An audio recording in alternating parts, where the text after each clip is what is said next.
પ્રશ્ન નંબર 1. ગાંધીજીના રાજદ્રોહ કેસનું ચિત્રાંકન કોણે કર્યું છે? સાચો જવાબ છે રવિશંકર રાવળ. પ્રશ્ન નંબર 2.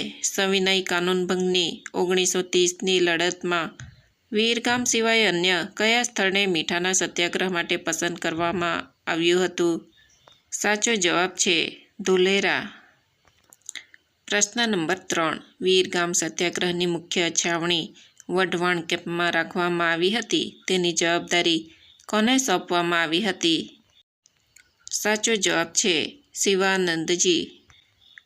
પ્રશ્ન નંબર 4. વિરગામ સત્યાગ્રહ ઈસવીસન 1930માં પ્રાંતિક સમિતિના મંત્રી કોણ હતા?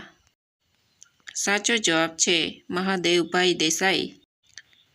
પ્રશ્ન નંબર 5. વિરગામ સત્યાગ્રહમાં કાળા કેરનો દિવસ કયા દિવસને ગણવામાં આવે છે? સાચો જવાબ છે 8 મે 1930. પ્રશ્ન નંબર 6. વિરગામ સત્યાગ્રહના પ્રથમ શહીદ કોણ હતા? સાચો જવાબ છે લાલજીભાઈ પટેલ. પ્રશ્ન નંબર 7. ગાંધીજીએ 18 મે 1930ના રોજ કયા સમાચાર પત્રમાં વિરગામની ગુંડાશાહી શીર્ષકવાળો લેખ લખ્યો હતો? સાચો જવાબ છે નવજીવન. પ્રશ્ન નંબર 8. ધુલેરા સત્યાગ્રહનું નેતૃત્વ કોણે સંભાળ્યું હતું? સાચો જવાબ છે અમૃતલાલ દલપતભાઈ શેઠ. પ્રશ્ન નંબર 9. બીજી ગોળમેજી પરિષદમાં કોના દ્વારા દલિતો માટે અનામત બેઠકોની માંગણી કરવામાં આવી હતી? સાચો જવાબ છે બાબા સાહેબ આંબેડકર. પ્રશ્ન નંબર 10. દાંડીકૂચ યાત્રા કેટલા દિવસ અને કેટલી દૂર ચાલી હતી?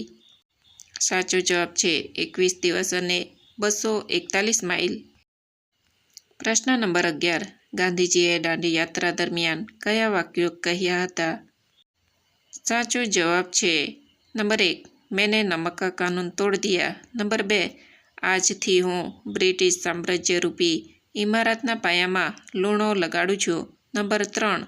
કાગડા કૂતરાના મોઢે મરીશ પણ સ્વરાજ લીધા વિના આશ્રમમાં પાછો નહીં ફરું. પ્રશ્ન નંબર 12.